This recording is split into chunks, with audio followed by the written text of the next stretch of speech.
That's Rayna Steffen, Rayna Steffen. And today we're here to provide an update on the officer-involved shooting that we had yesterday. And I'd like to introduce Chief Michael Pooley, our chief here, to talk about that. Hey everybody, my name is Michael Pooley, P-O-L-E-Y. I am the Chief of Police here in the city of Apache Junction.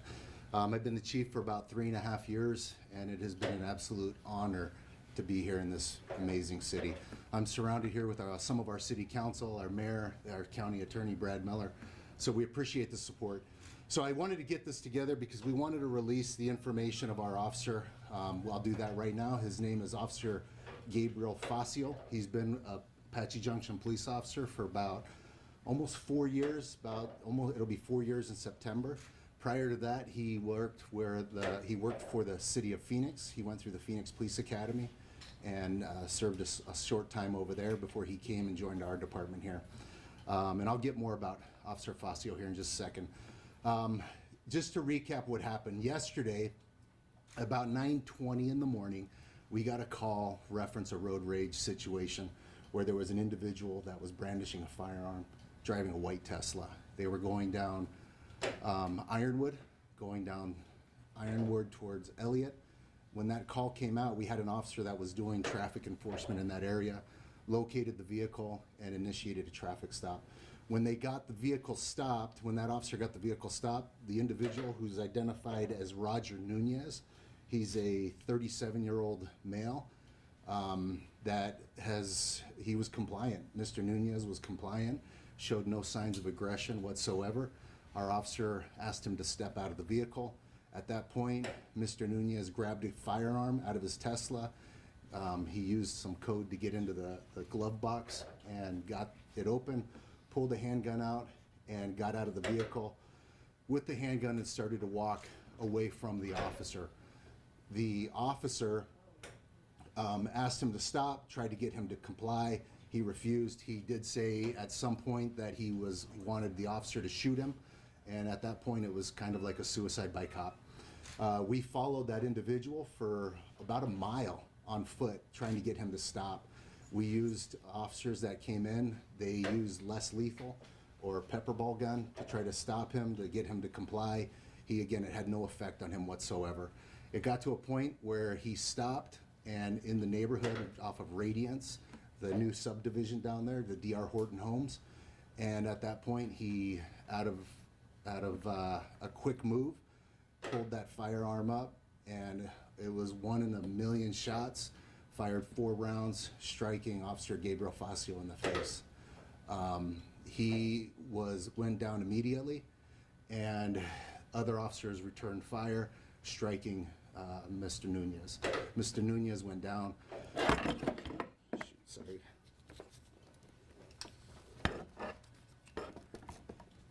Thanks. So when Officer Facio went down, the other officers on scene immediately recognized that he was in extremely critical condition. They immediately loaded him into the vehicle, the patrol vehicle, and one of our officers drove him to Banner Hospital here in Apache Junction, about 1.5 miles away. When they got there, he was not in good shape. He was in extremely critical condition, and the medical staff there were able to preserve his life to where he is today. He is still in very critical condition, and one thing that we'll tell you is that we need prayers for our officer. He is definitely a fighter, but he is not anywhere close from being in a stable condition. So as things continue to go on, we'll keep you updated. I'll tell you, Officer Facio is kind of the heartbeat of our department. Everybody loves Officer Facio. He's always got a great attitude. He's always here to support anytime we need him. He's married, has 2 children. He's just a wonderful human being and one of my personal favorites. I'm not supposed to have favorites, but I'll tell you, he is one of my favorites. He really is just the heartbeat of this department, and it is very, very difficult for our officers right now. With being here, many of you know I've been the PIO for years at another agency in Tempe, and you know, it's never I've reported on these types of things in the past, but as the chief, it's a different responsibility.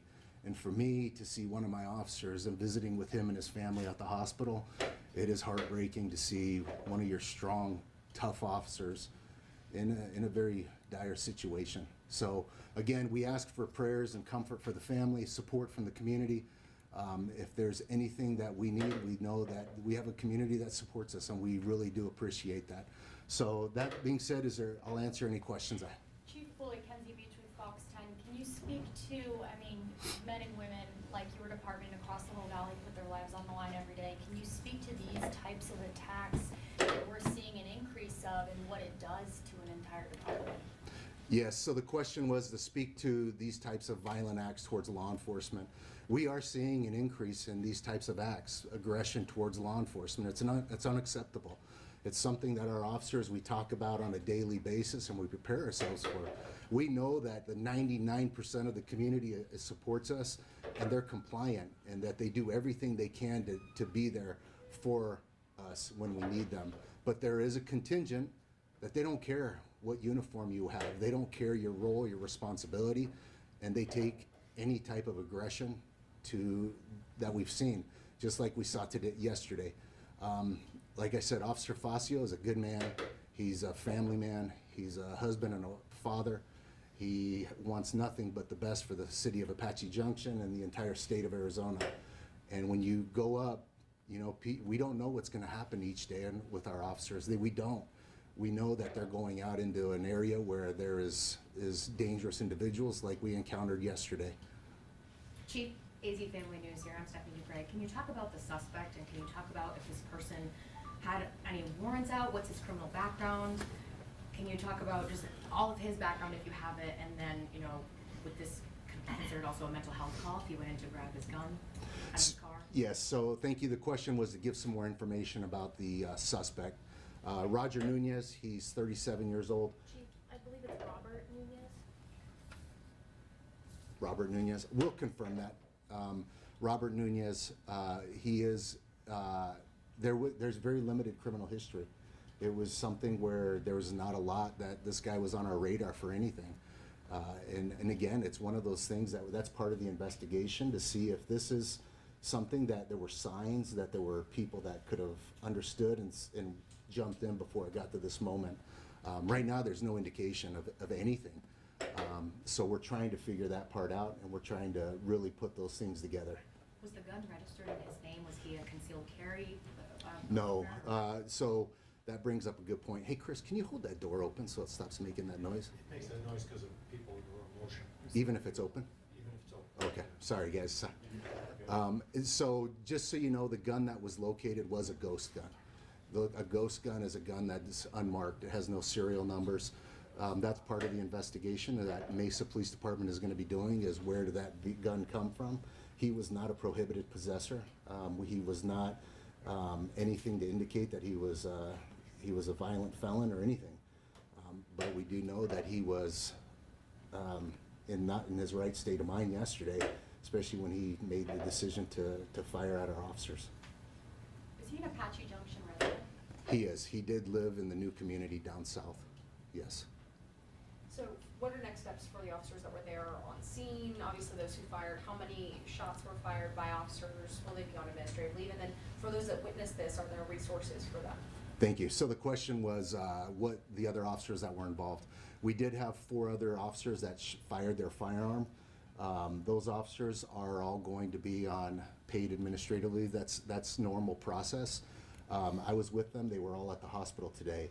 And I'll tell you, being together and staying together was the most important thing for them right now. A lot of their spouses and significant others were there as well. We had a lot of other officers that were on scene that assisted, that did not fire their firearms, and we're making sure that we get them the resources that they need. These types of situations are the things that they'll carry with them their entire career and the rest of their lives. And there's no doubt in my mind that they're replaying this every single second of what they could have or should have done better, or what they think they should have or could have done better.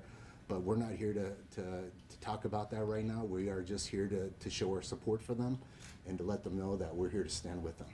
Chief, I imagine using what is effectively 5 officers within a 24-hour time frame for however long this is. How does that impact a relatively small department or a community like Apache Junction? Yeah, thanks. So the question was, how does that affect with losing those officers out on leave for the community? Well, one of the good things is we are a tight-knit community. We have about just under 100 sworn officers.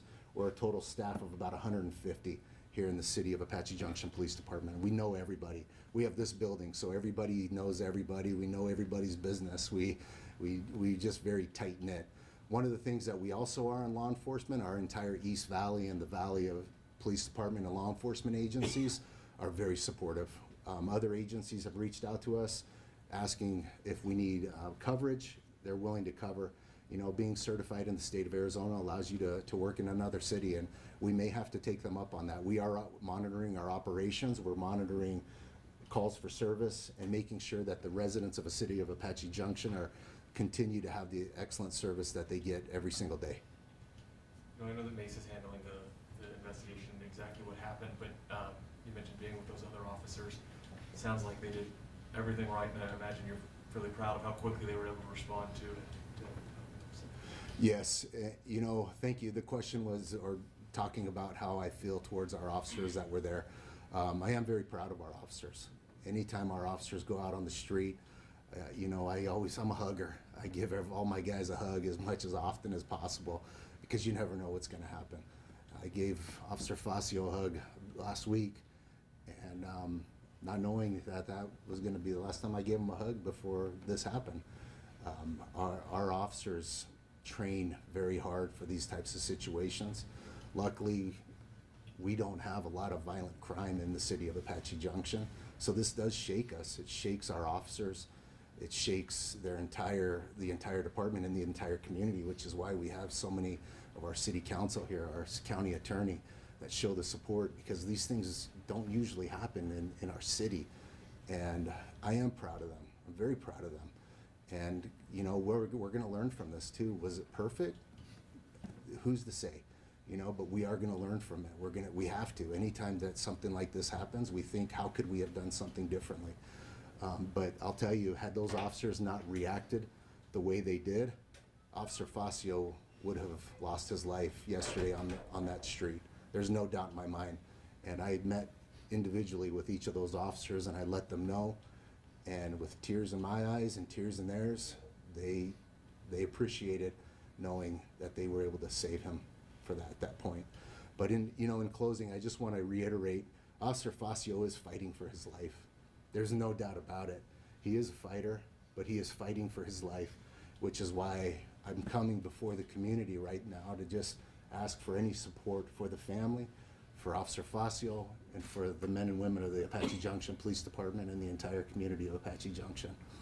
As the chief, this is your worst nightmare. I was on a plane yesterday to Orlando in the morning. I left at 8 in the morning and got a text mid-flight and talk about helplessness and how you feel just completely helpless. And you know, the airlines were great, and they got me on a flight right back, right when I landed in Orlando and got back out here. But you know, to be here with the men and women of our department is what we are here for. I appreciate you guys coming out and covering this story. This is an important topic. Every officer that works in uniform, whether you're a sheriff's deputy or a trooper or a police officer for a municipality, we do this exact same job, and we are faced with the exact same dangers. And oftentimes, sometimes, we have situations like this. And again, we ask that you keep Officer Facio and his family in your prayers, and we hope that we can report something back even better in the next couple of days. Thank you. Chief, real quick, any Yes. charges being recommended to the county attorney's office for Mr. Nunez? Yes, they are. Like I said, the Mesa Police Department is taking primary on that, but they are going to be charging right now with aggravated assault, multiple counts of aggravated assault, even from the road rage incident as well. Can you speak to the type of gun that may have been used by the suspect? So the question was the type of gun that was used by the suspect. Again, it was a ghost gun, which is a gun that's can be manufactured in different pieces and even sometimes 3D printers. But it's a gun that's not marked. It was a handgun that was used, and that's as much as I can give right now. And was that Robert Nunez white Tesla? That was his car? Yes, it was. Yes, the white Tesla did belong to the suspect. So, You mentioned the community support, just what's the best way for them to offer their support right now? Lots of people that are gonna wanna help. yeah, so, yeah, the question was how can people support? You know, I'll tell you, I believe in prayer, and I pray. I think any kind of prayers for comfort for the family, for Officer Facio, would be something that anybody and everybody can do at any point and anywhere in any location. As far as going on, if we have a fundraiser for him, we'll let you know. We're kind of waiting to see what's going to happen and see where we go from here. So I appreciate that. We have that form that we just put out Oh, on yeah. social media as well. On social media, we have a form that we're going to give to the family for people that may have known Officer Facio or that just want to share a message of support, that they can do that, and it's on our social media as well. So, yes, ma'am. I'm Patricia Skipper. I was just wondering if we could have a moment of prayer, silent prayer, before you end things. Yeah, we can do that right now, and then we'll end. So if you can just join me with a moment of silence.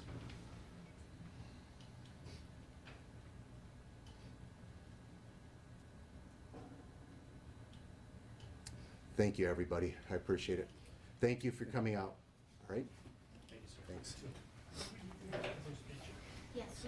Yes, we just dropped it on Facebook and Instagram. And